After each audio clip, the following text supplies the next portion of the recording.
Hello everyone, my name is Nicole Miyuki and this is Let's Make Art, and we letter a new project every week. And we are in the heat of summer. Summer. So it's summertime and we are going to be making some summer stir sticks. So this is going to be a new project, a different type of project for us that we're going to be doing together. And if you're watching this and it's not summer and it's winter, you can use this to stir your hot chocolate that we decided. Do like marshmallow tops instead of fruit? That would be so fun. Or chunks of chocolate. Or campfire. Oh, a log and then a fire and put them together. There's so many options with this project. That's why I wanted to create it for you guys. I thought it'd be something fun and a little bit different and still incorporate lettering into your life. So the steps that we're going to be doing, there are 5 different steps. The first one is we are going to transfer the design. So there's a few sheets that either if you have our summer quarterly box, they're in there, or if you don't, you can either get a kit or you can download these on our website at letsmakeart.com, so you can get those there. So the first step is we're going to transfer this onto our watercolor paper using graphite paper. So that's the first step. The second step is we're going to do a full wash. So you'll notice on these that there's a wash and then there's lettering over it. So the second step is I want to do the full wash so it can dry. And then we're going to practice some lettering with our practice worksheet. So that's step 3. Step 4 is then once you've practiced and you feel a little bit more comfortable, you can go back to your watercolor wash and then do it on there. And then the 5th step is we're going to DIY it. So I'll show you a few ways you can cut it and then how you can tape it and then make your own stir sticks. I don't know why I did little little crab hands? Little crab hands. We're going to be using our fingers for this project. Okay, so those are the 5 steps. The colors that come in your kit that we're going to be using are, I'll use this big guy. So there's 4 different colors. Is this good? First one's magenta,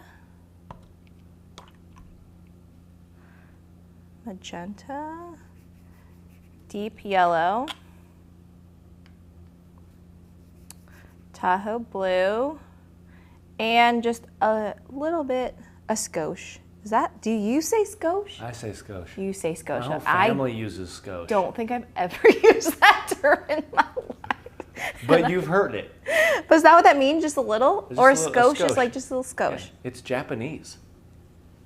No, it's not. 100%. I am full Japanese. Well, I don't know what to tell you.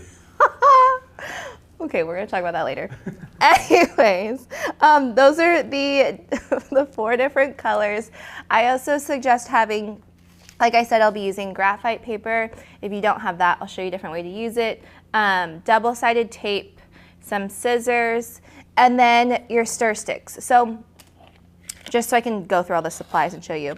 This is the box that if you have our summer box that the sticks are in. So if you open them, you'll notice you had your brush in there, but then you had these stir sticks. So these are actually coffee type of stir sticks. So if you don't have them, you can also just get other bigger popsicle sticks. If you have kids, maybe you have popsicle sticks, or if you want to put toothpicks and put them together. Try to find like DIYs for you guys if you don't have these exact supplies. Toothpicks would be great for like cupcakes and yeah, stuff. Oh yeah, that's another thing that you can make these for, cupcake toppers. Thanks, Keenan. Okay, so those are all the supplies. So step 1. Oh, I forgot to mention, the paper that I'm using is watercolor paper. This is the Canson one that we like to use here at Let's Make Art. So that's the paper. So, okay, to transfer your design, I realized, can you grab me blue painter's tape, Keenan? Actually, yeah, painter's, or any type of tape. So, what's happening is that I'm going to use this. So I need to transfer my design onto here. If you have a light box, like I've shown a lot of times, you can just put your light box on and then put this over and then transfer the design. So that would actually be easier if you don't have a light box. Thank you. Another option is graphite paper, which is why this is also included in this kit. So what graphite is a thin layer of graphite. Not something else. It is a thin sheet of graphite. So if you also don't have a graphite paper, you can simply just use your pencil and, let me show you really quickly. If you just use your pencil and also create a thin layer of essentially graphite on the back. Whoa, that transferred through. It was because of your because I, paper. wow, I wasn't thinking. All I was gonna show is that you can do the same thing. It's just a little bit lighter. I'm gonna flip this over. So you can do that if you don't have graphite paper. It's all good. But that graphite paper works really well. It does. So it's, you also, which I'll show you, to be really gentle. So the dark side down, put your paper over it. And then when you're doing this, so like Keenan mentioned, this paper works really, really well. So what we've found that works well is actually, instead of using a pencil, since it has a sharper tip, if you just use a pen, or this is just the Tombow dual brush pens that we were learning before, if you use the felt tip side, it'll be a little bit softer. So, fun. You can, if you want to be precise, you can grab a ruler and you can do that.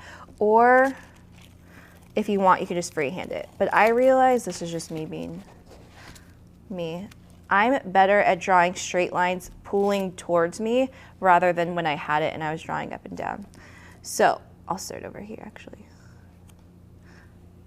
When you're doing this, if you notice, yeah, this graphite paper works so well. I'm barely lightly touching and you can see it through. So all we're trying to do is get the other side so you can see your sketch. It doesn't have to be perfect because we're gonna cut it out.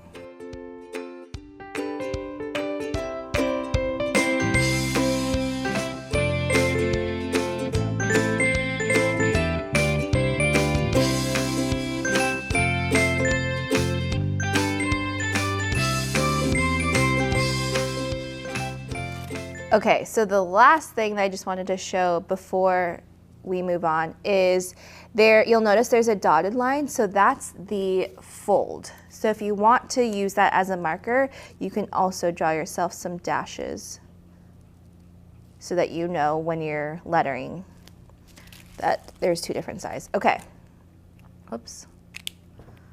So once you're done with that, that's step one. Whew, yeah, this graphite paper is pretty fun. If you get a little bit off, it's just pencil. You can remove it, it's okay. And it also doesn't matter that this isn't straight because we're gonna cut it out at the end. So that is step one. Step two, where's my bigger one? Okay, so I'm going to create the watercolor wash. So a few things that you can use. If you have a larger brush, you can use that, like a wider flat one. Because we have these in our kits, I wanted to just show, I like using just a bigger round for doing washes. So if you either have this one or if you have the round 6 from our watercolor group, you can use that. So when you are doing this, you have the freedom to design this however you want. Maybe you decide that you want to make different types of colors, you want to mix it up. I'm going to show you guys how to make, for the first one, is making it look like a watermelon. So you'll notice that on my color palette, is this in the shot, Keenan? Yeah, you got all that in there. Okay, awesome. So I like to use this type of palette because it has a couple different wells.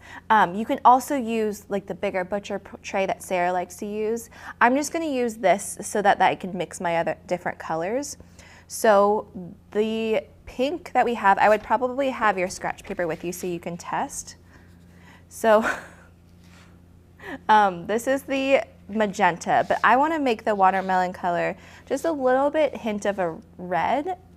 So I'm gonna mix it right here. So I'm just transferring some over and I'm gonna mix in some yellow.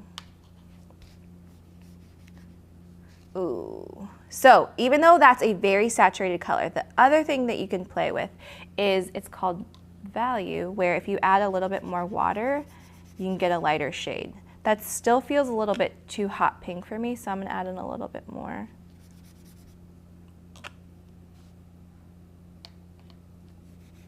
There. Oh, that's still a little bit. So this is actually, you know what is also great about watercolors that I love is that you can do it and you can mix in a couple different shades. So you actually don't want it to be one solid flat color. Otherwise it just looks like it was printed, and that's not what we're going for. We're going for handmade look.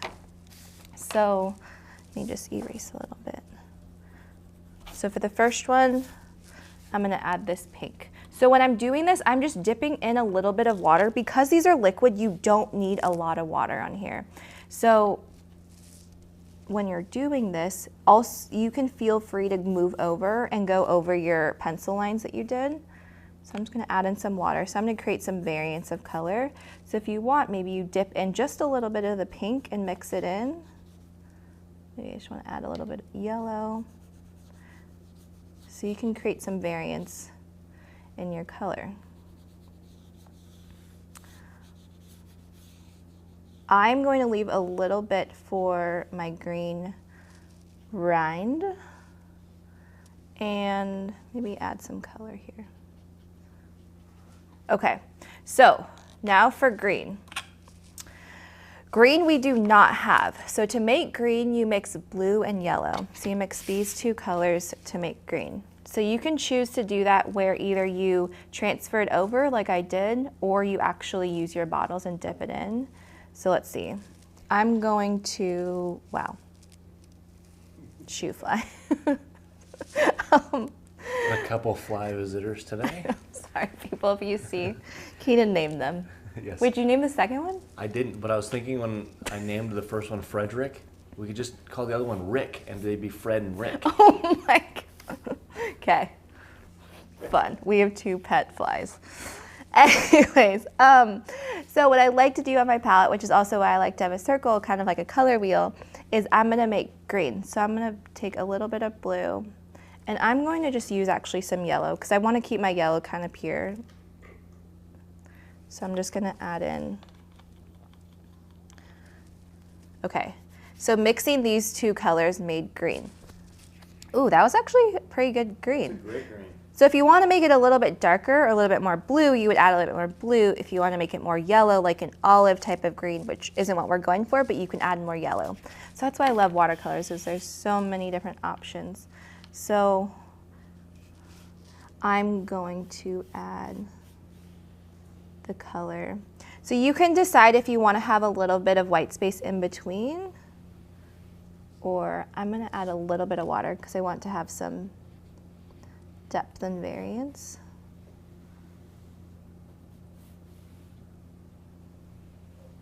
Okay, fun. So I'm gonna let that dry. The next two, so these ones you can have fun with.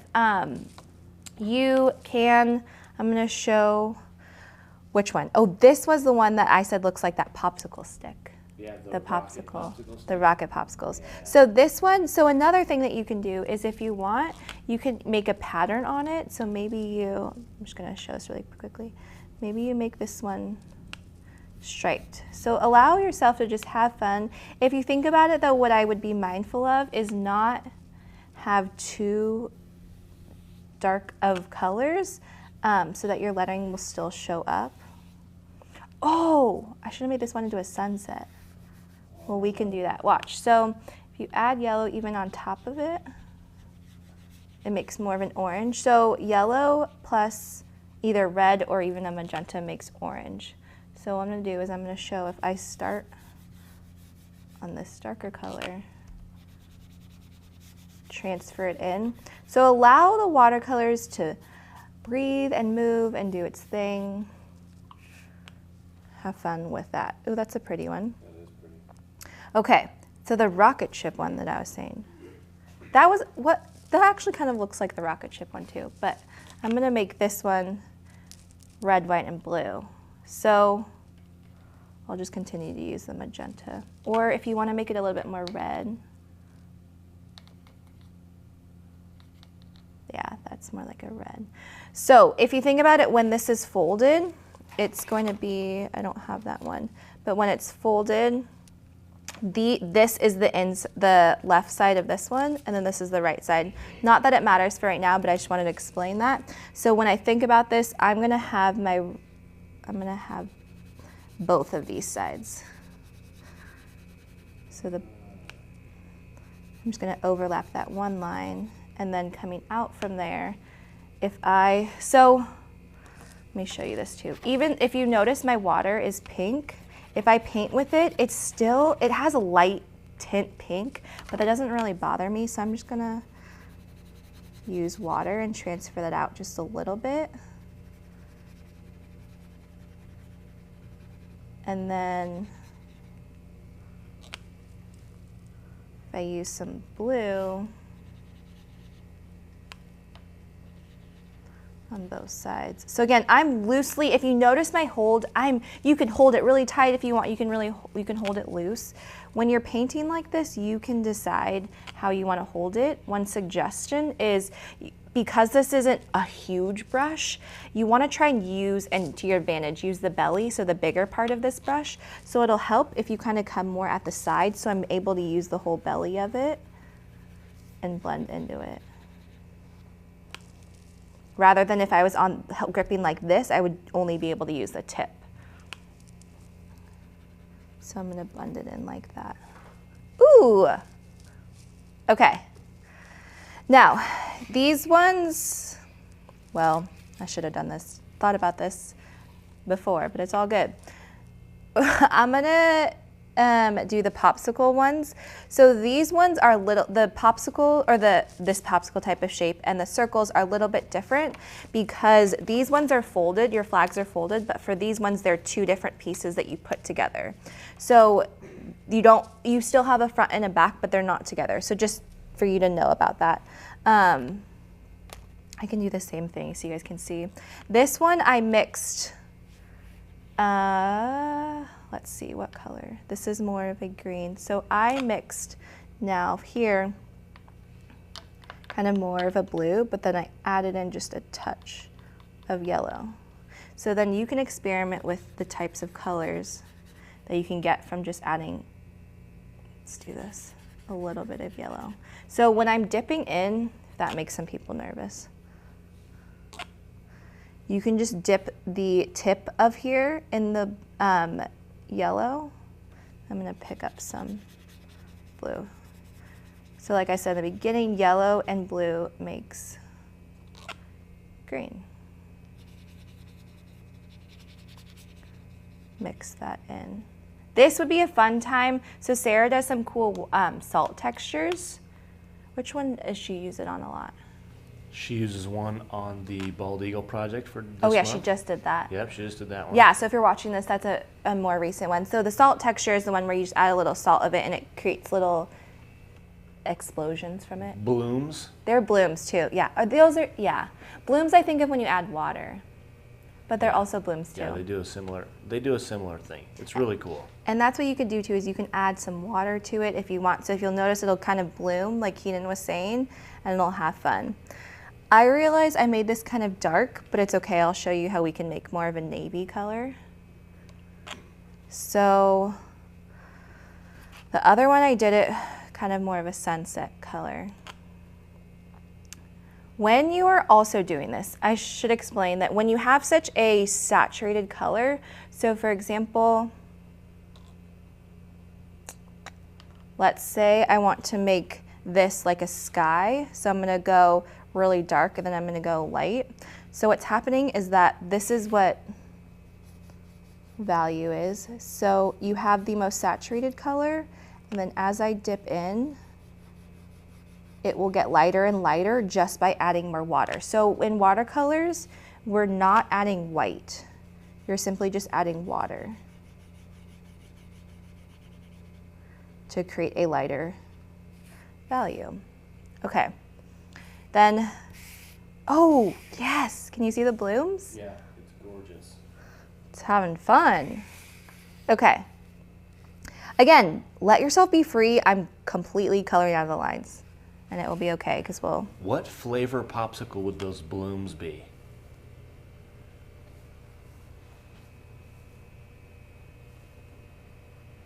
The only popsicle I can think of right now is a creamsicle because I love those. A creamsicle? But a creamsicle's so flat. What? Are there fruity tooty type? I don't know. Flintstones. Flintstones? Flintstone flavors? I don't know. If you guys like popsicles, let us know what brand we should try. Yes. We have a freezer at work now. We do? Oh, Yeah. nice. And a fridge. Okay, so in addition to popsicles, you can also, for the circles, I thought it'd be cute and fun to make these like slices. So either orange slices or lemon slices. So when you're doing this first, what I suggest doing is, you make sure. So what I like to do is I like to have when I'm changing colors, I like to have a paper towel here and just kind of roll off. So whenever you do this, I'm not dabbing into it, I'm just rolling off of it. Okay, so I'm first going to draw are these called rinds too? I think so. Second guessing myself for a second. The rind of the lemon. So I'm overlapping, so if you can see my line ever so slightly, I'm just overlapping it a little bit so that it will be a clean line once I cut it. So I'm just adding a little bit of that. And then I'm going to draw my slices. So what I decided to do was I wanted to have my quote on the top. So I'm going to, if I think about here's the middle, draw a few triangle shapes. So you can draw these super loosely. A trick is that when you're doing this, if you kind of paint it and allow for some just little hints of white to pop through, if you think about it when you're looking at a slice, it's not a solid color. So by having just a little bit of white popping through, your eye will create that look, or it will help your eye see that look. Okay. I'm going to let that dry before I do my lettering on it, just so I don't smear anything. So then I'm going to do the orange one. Did I show how to make orange? No, I didn't. Not yet. Yeah, you kind of did. Kinda. Yellow and pink. Made red. Pink, Okay. red. So when you mix these two colors, so if I have my magenta and I mix in some yellow, so that's more of a red. So if I just add I need to add a little bit more yellow to make it more orange. There we go. So those two colors make orange. And mix a little bit more.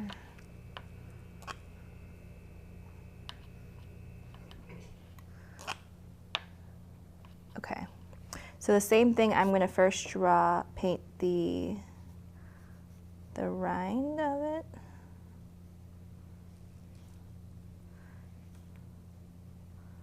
This is also really good practice, just if you're not familiar with painting, it's just really good to get your wrist to be able to move and to get to know how watercolors work by just allowing yourself to paint a little bit. And if you like painting, Sarah teaches all about watercolor painting, so you can watch her videos too. Okay. There we go. So I'm going to let that all dry. Oh, fun. Little dot. Little dot. Okay, that is step 2, the wash.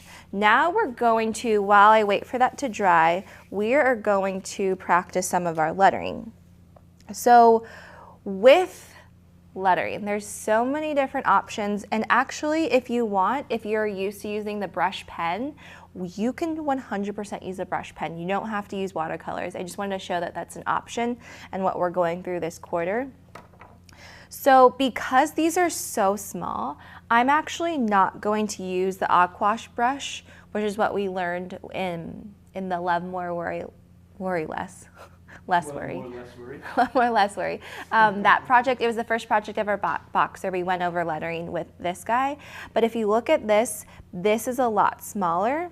So I'm going to, because this is a smaller surface area, I'm going to use this guy for my lettering. When you are doing this, I want you to use this practice sheet as just your time to just play. It doesn't need to be perfect. I want you to have the freedom to just use it all up in practice. And if you have our box, they were actually printed on the HP Premium paper, which is just a little bit fancier computer paper, so you can completely just draw directly on here. If you have maybe not so nice of computer paper, just know it might bleed a little bit, but it's okay. This is practice, so you can still do it. Just know that if that happens, just keep going and working through it. It's not you doing it wrong. Okay, so when you are looking at this, so the first section of this I created is that you'll notice that all of my lettering is drawn up, straight up and down. And so I also added these lines right here, which is technically the X height or the waistline. So I don't want to get too technical, but just what's happening is that most of my lowercase letters hit that. So if that helps you as you're drawing, you can do that. If you want, you can trace over my lettering when you're doing it to just start and use that as another chance to practice. When you're doing this, I know you can't see it very much. I'm going to do it below so you can see it. When you're doing this, you don't need to load up so much. So if Keenan can zoom in on this. So if I were to do this whole thing and get this entire brush wet, what would happen is that it might get a lot on here, and when I paint, it'll just kind of explode and do its own thing. Rather than actually, all you really need is if you dip into it, is I'm kind of rolling into it, but I'm just getting about half of it. So you don't need the entire thing, you just need kind of the tip of it. And if you ever feel like you have too much, you can also roll into the side and use this, and then you can paint with that. Okay. So what's happening with lettering is that it's thin on the up, thick on the down. So that what that means is that when my hand is going up, it's a thin line, and when my hand's going down, it's a thick line. So again, thick on the down, thin on the up, thick on the down, thin on the up. So you can, let's see, you can do this entire I don't know where that's coming from. Sorry. You can do essentially the entire letter with just the amount of watercolors that was on your brush. You don't need to re-dip a lot, but as you go through it, if you ever notice, so if I keep doing this, let me cross my T. So if you can see, if you look closely at this, if you compare the W, the S and W, especially to the S at the very end, whenever you see it and it's more scratchy like that, that's when you know that you should dip a little bit more. So what you can do is when you start to notice that. So it's not as far as I've gotten questions on, is it a certain number of letters that you need to do in order to not have that happen. It's more you'll kind of notice and feel as you're going through it. And it's also personal preference, because what I want to say is I love the variance of watercolors, and so it doesn't have to be exactly one solid color. So it's okay if you accidentally get too much on one, for example. Like my easel, you can't even tell actually. So ignore what I said there. So what I'm saying is that you can dip as much as you want. The only thing is just know that if you ever run out and it looks like that, that's when you know you need to get a little bit more. Okay, so as I wanted to just give a couple options when you're doing this, you also don't have to do script lettering for the entire thing. If you want, you can mix it up and do some block fonts, so you can decide if you want it to go all the way to the top or if you want it to hit your X height. When you're doing this, it's going to be a similar thing where you're going to think about the thick and thin. However, so thick on the down, thin on the up. Yeah. Can you push your paper up a little high? Yeah. I'm overcompensating. So you can still do the thick and thin. You also can just make it all thick if you want. So I'm just pushing. So you can dictate how you want this to look, and that's why I love lettering, because there's so many different options. When you are doing this, you'll notice if you look at this sheet that, do I have it with me? This is the same word, and it's also everything's at the same height, but the reason why these two specifically are different is we're looking at shapes. So I don't, hold on. I realized I need to make a video on this. I'll make another video on this and add it to the beginner lettering series, because I don't think I've done that yet for this, have I? Which one is it? The shapes one? Yeah, you've done shapes. Did I do that? Yeah. I did? As a beginner lettering series?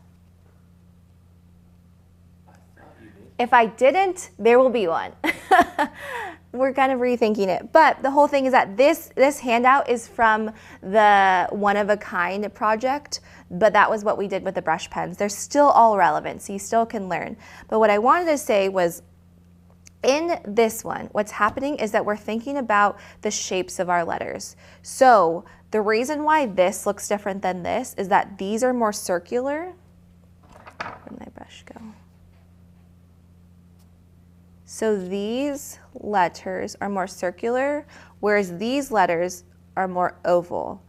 So this is it's kind of a bigger lesson that I don't want to go through too much. I just want you to know that if you want to experiment with that, you can. And the reason why is that now I remember the reason why I added this into this practice sheet was that as you were doing this, if you notice on this one, my letters are a little bit wider, whereas these ones, there's a little bit skinnier. But what's happening is if you ever have a smaller area and you want to get a longer word into it, and it's too long, if you make your letters more oval, they will fit in that area. So you're not necessarily making the size different, you're just making them skinnier. So that's why I showed that this is something else that you can do. So what's happening is that when you're doing that, you just have to think about, okay, when I'm drawing this P, for example, this shape, is I'm gonna make this more oval, rather than if I were to draw this P normally, I might naturally draw it like that. So it's a little bit more circular. So you're making your letters more skinnier. So that's another thing you can play with.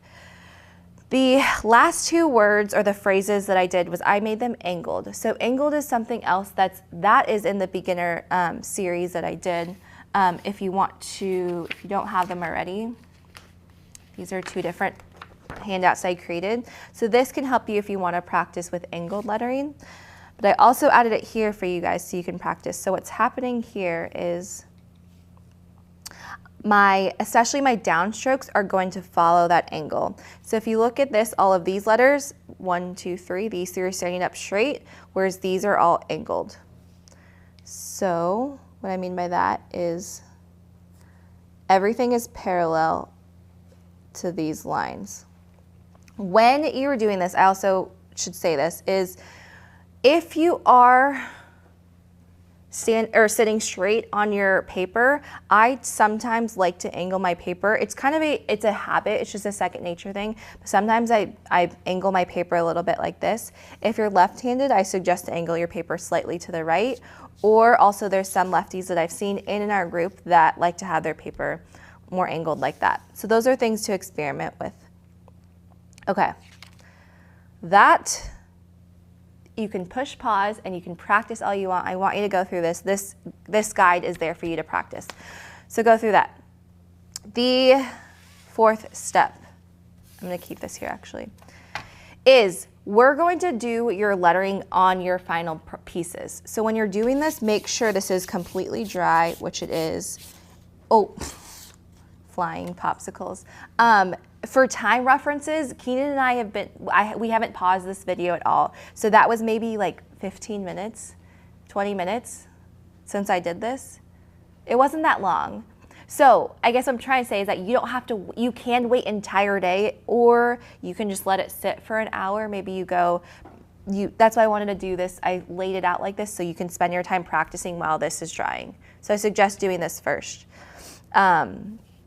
Okay, so when you're going for your lettering, I know it might freak you out because you don't want to mess up, but I also want you to know that you can do it. And if you want, like I've said, you can also just use a light box like I've done in a few projects if you want to use your practice sheet first, what you can do is you can sketch this out. Even if you want, you can sketch this out in pencil to get more comfortable with it.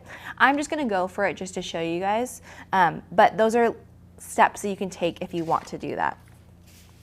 Okay, when you're doing this, so for my watermelon one, I'm going to add and use it with black. So I think it's right here, I had a little bit of black. So when you're doing this is whenever you're adding watercolor on top of watercolor, what you just want to be mindful of is not to have so much water that it'll just blend and bleed into it. So what you can do is you can have your practice sheet. And when you're doing this, yeah, that feels like a good amount. If it's too little and you need a little bit more water, it'll look like this, like I was saying in the beginning. Okay. If you want, you can decide how you want to lay out your quote. So a few options is if I'm gonna write sweet as summer on here, you can decide, do you want it at an angle? Do you want it perfectly straight? I'm gonna mix it up and I'm going to angle it like I did here. So I'm going to, I can barely see my faint line, so I'm just gonna make myself my marker and add it right there. So I know that everything from here on is going to be on one side and what the viewer can see. So when you're doing, to help you visually go through this, what I'm thinking about is if I have this quote, sweet as summer, I can either do sweet as summer, but then my brain goes to sweet as is about a similar size as summer, so it makes more sense to put as on the first line. So I'm gonna do that. Let's see, I started about here. So when you are doing small lettering is if Keenan can zoom in, I am barely touching the paper. Stand by. Do you want me to stop? I'll keep going. And then you can do summer. So when I'm doing this, I am barely grazing the paper. And also what I realized is you don't have to focus so much on the thin and thick. I know that we practice it, but you also can ignore me and you can do, it's called a monoline, so it's just a solid line, one color. Well, it's all good. So, are you good, Keenan? Oh, yeah. Okay, so when I'm doing this, so if you notice, if I were to do this regularly, if I did a thick and then a thin and then a thick, you can do that. But you also, what I did here was I just lightly grazed.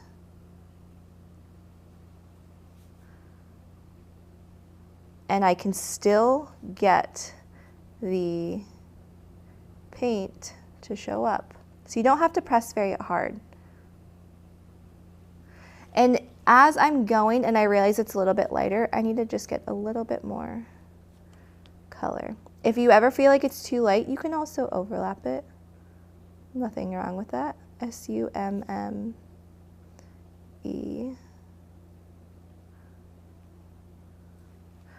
R. Sweet as summer.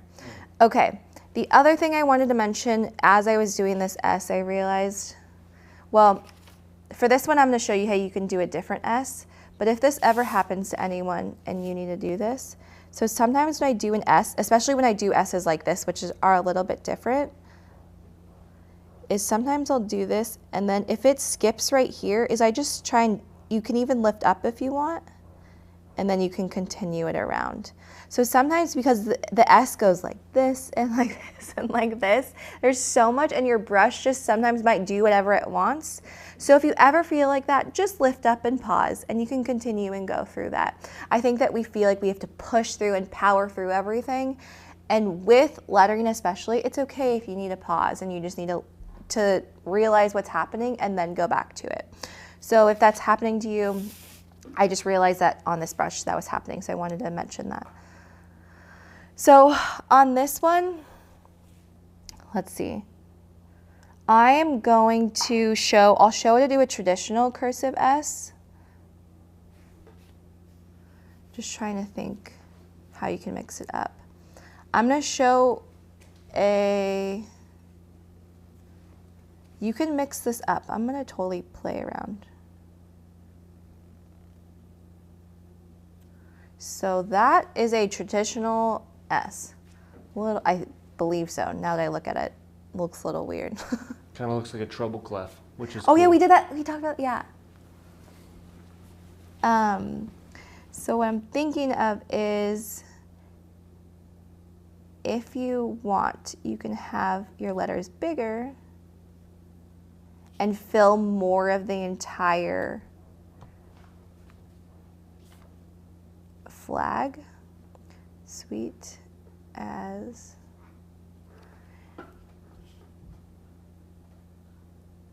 So let's see.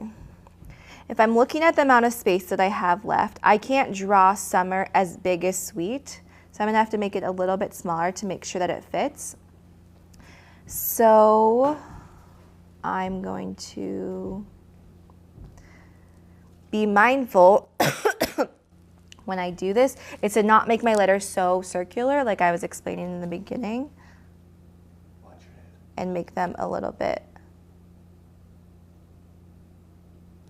more oval.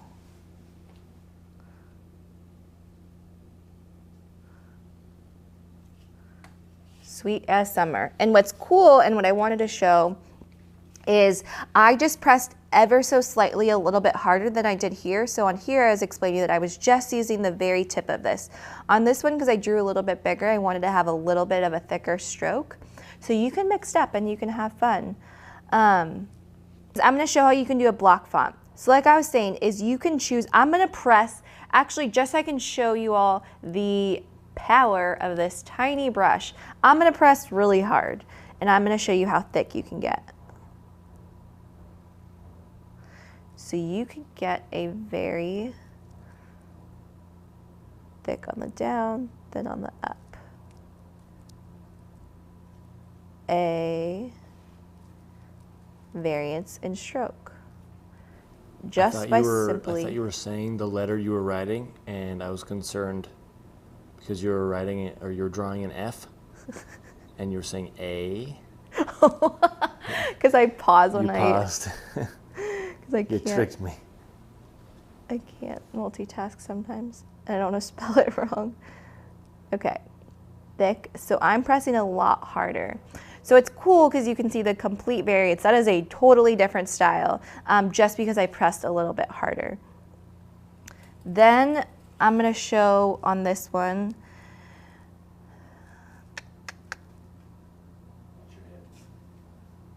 Is I'm using the same exact brush, but I got a different size stroke by just pressing a little bit lighter.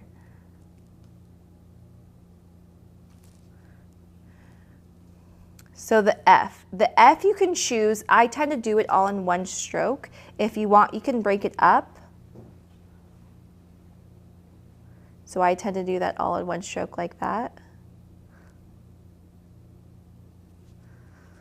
And then if you notice, so this is my lettering's a little bit different because you have to think about what letters are connecting. So the E to the S is I extended the end of my E into the top of my S. So I started the beginning of my S, and then I'm going to do the second half of my S here. So that's why lettering's a little bit different, that you break it up into different strokes rather than thinking about it as an E and an S. Hopefully that makes sense. Okay. I am going to leave my popsicle rocket stick because I like it like that. And I'm just gonna move on to, you can do that. You can maybe add a little bit of pattern to it. So I'm gonna show on this one, because it's such a dark color, you could either use black, or if you want to make, for example, maybe a more navy color. So what you could do is you can add a little bit of black, and I'm gonna mix in and just make a darker blue. So for this one, I decided to write "You are cool." And so when I did this, these are just two different options I want to show you. This is the example of you can add in some block fonts and then add in some cursive, or you can do it all in script. I'm going to do this one to mix it up. When you were looking at this, the other lesson I wanted to use this as is thinking about the space that you're using. So if I have this quote, I can either make "you are cool" really small, or I can just make my letters and manipulate my letters and make them taller. So thinking about stretching them out to fill this amount of space if you'd like to do that. So I'm going to make these taller. And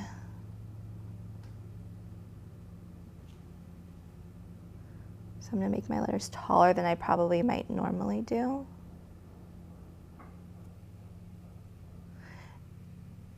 And I decided I'm dipping every letter because if you look really closely, you'll notice that the watercolors just kind of seeped into the watercolors as well. So I wanted to still have a saturated color, so I'm just going to dip every letter.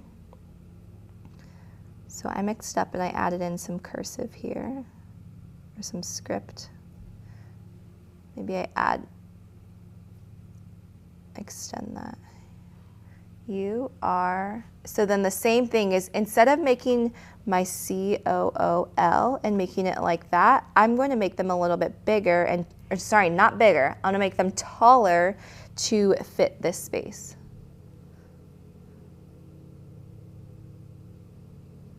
See?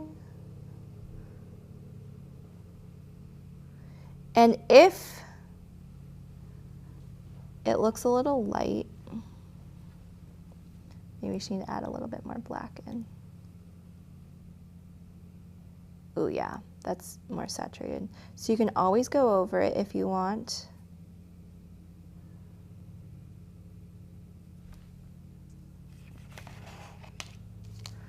And then what I did was I just added a little bit of a shadow if you'd like. So I just added a thin line. I thought about it, and my light source was coming from this side, so all my shadows are going to hit on the left side. Just to create some different pop to your lettering. Doesn't need to be perfect. Okay. I'm gonna let that dry and see what happens. Have fun with this one. I'm gonna go onto my slices. So when you were doing this, this is super tiny. So we really are going to have to exercise what we practiced here, which was just using the tip of this. So we're gonna really have to be mindful of that. And when you're doing that, let me mix this. I'm trying to test, I don't want to get a muddy color. There we go, we're good. Okay.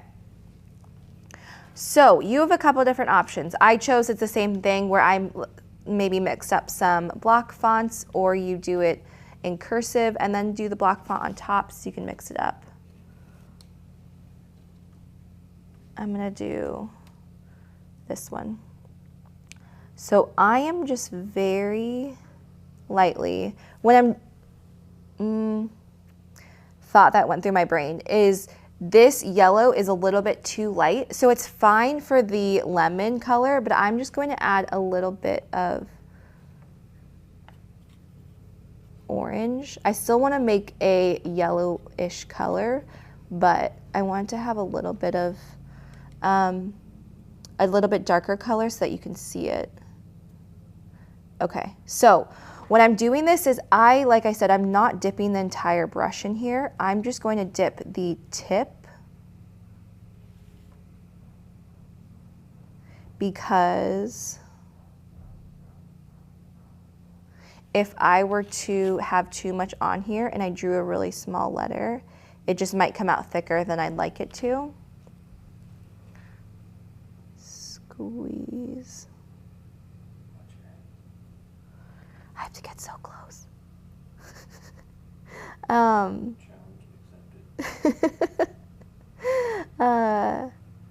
So I'm just using the very tip of this brush. Whew, got a little tense. Might have to do that a little bit. You might realize if your shoulders get a little tense, just stretch. Dang, I was like so in the zone on that. Again, just using the tip, squeeze the day. So I'm gonna fill up the space, draw a little bit thicker. So what my brain is thinking is if I were to just write one word, I wish someone on our team's name started with an O. You go with Andrea. Andrea's nickname. Andrea. Ondrya. Okay, so what I was thinking was that it can be super cool because I have this shape here to play with, and if you want to fill this entire space. So I made this, ooh, this is like a blood orange. I made it a little bit darker of an orange color. O-N. So what I'm doing is I'm extending the height of my letters to fill in and go all the way to the top. D-R. Oh, she's gonna like this. Barely fits. Y-A, right? Yes. That's her nickname. Well, her nickname is actually O-N-G-I-E. So I mixed her nickname Yeah. and her real name. Yes, you did. But it's so cool. And she's going to be so honored. Well, hopefully you guys get the point that what I was trying to show is that you can make some of the letters taller and fill in the space and create. That looks really epic, actually. It really does look cool. Okay, Andrea. Love you, girl. Have fun. This is your time to just explore, try different styles. Once you're done with that, that is the fourth step. So now we're on to the final step where we're gonna make our flags. So get your scissors out, and there's a few techniques that I wanna show you. One is you can, just wanna make sure you can see what I'm doing. Why does that feel weird? Is you can just look really ever so slightly on your pencil line and cut it out. So what I suggest to do is cut both of the longer sides first, and don't cut your flags out yet. So this is technique one. And then what I'm doing is I'm looking for my dotted line. I'm going to fold on my dotted line. And then, hopefully it's similar. If not, it's okay. I'm going to cut both sides of my paper at the same time so that my flag's even.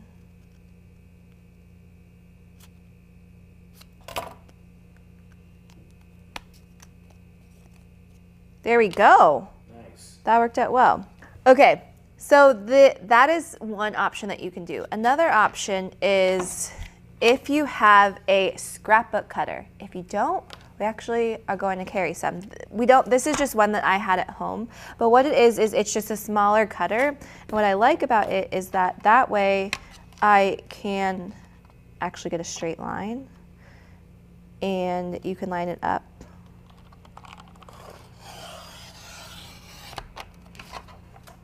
And it's a little bit easier. So if you don't have these, it's okay. But I just wanted to show this is a good option that if you do have it, if we have any people out there who have them, that's another option. But I'd still do the same thing where I would wait to do your ends at the same time. You can also use an X-Acto knife if you don't have scissors. I guess I was a graphic designer, so I had X-Acto knives laying around. So people might not have X-Acto knives. Those are sharp. Or just some sort of blades. Okay. So the other one is on the popsicle ones and the circles, you won't be able to use the scrapbook cutter, but I'm just going to use the scissors.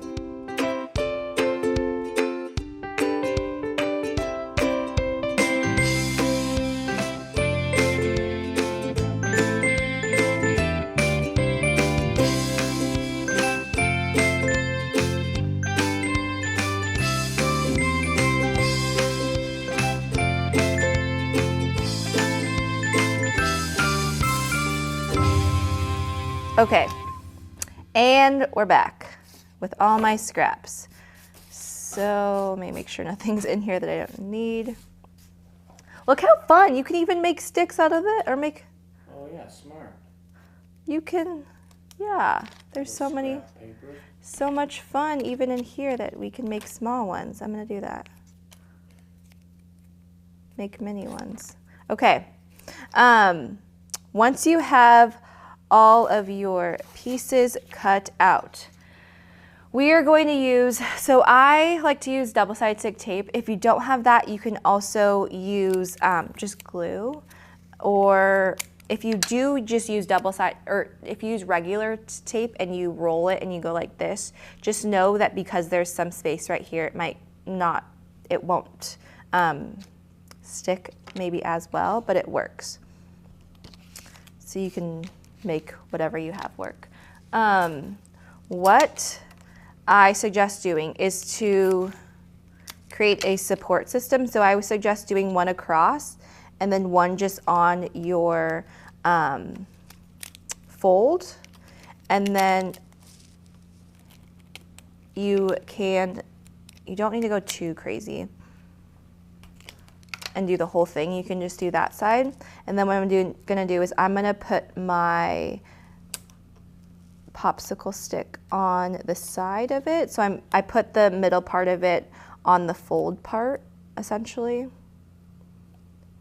And then you fold it on through. So if you want, if this bothers you that some of the flags pop up a little bit more, you can go in and just add some more tape. And then when you are doing these ones, all of your flags will be a similar way of doing it for your popsicle sticks. Because you have two separate ones, what I suggest doing is putting the tape down the middle and then putting your stick right there. So this is the same thing. I can dictate if I have a shorter cup, maybe my stick goes there. If I have a lot longer of a cup, it can go there. And then putting the tape on the other side of that. So that way when I put the other side and make a sandwich, a popsicle sandwich, it will stay. I really like that color. Do you think there is such a thing as a popsicle sandwich? Like an ice cream sandwich? Yeah, but like a popsicle version? So you don't have to hold the ice cream sandwich. Oh, I'm sure that exists. Don't steal my idea. I have an idea. Okay. You're not gonna tell me? Not when it's being recorded. Okay, so the same thing is I'm gonna add my one right there, and I'm gonna add the second one to Andrea's orange slice, her nickname. And so if you notice this is a little bit open, that doesn't bother me, but if it does, you can just add a little bit onto the sides to stick it through. So glue will work, like I said, if you don't have double-sided tape. Okay. I won't do that one. I'll just, and I made these little teeny ones. This would be really cool, like we were saying. So I wish I had toothpicks with me. I don't have toothpicks with me. But if you put a little toothpick on here and then use this as a little cake topper, celebration. So there's so much fun. Okay, I think this mess claims and is telling us that we're done because we have a lot on this table. I hope you guys have fun. Let your creativity soar and shine and make your own stir sticks. This was a bonus or a special project that was a little bit different than all the other ones that we're doing. So I want to see what you make. So we have a Facebook group called Let's Make Art Lettering, and then we also have an Instagram for our full business that's Let's Go Make Art. So if you tag us in either one of those, we'd love to see what you make. Like I said, have fun. It's summertime. Make a little juice drink and have fun. Bye, guys.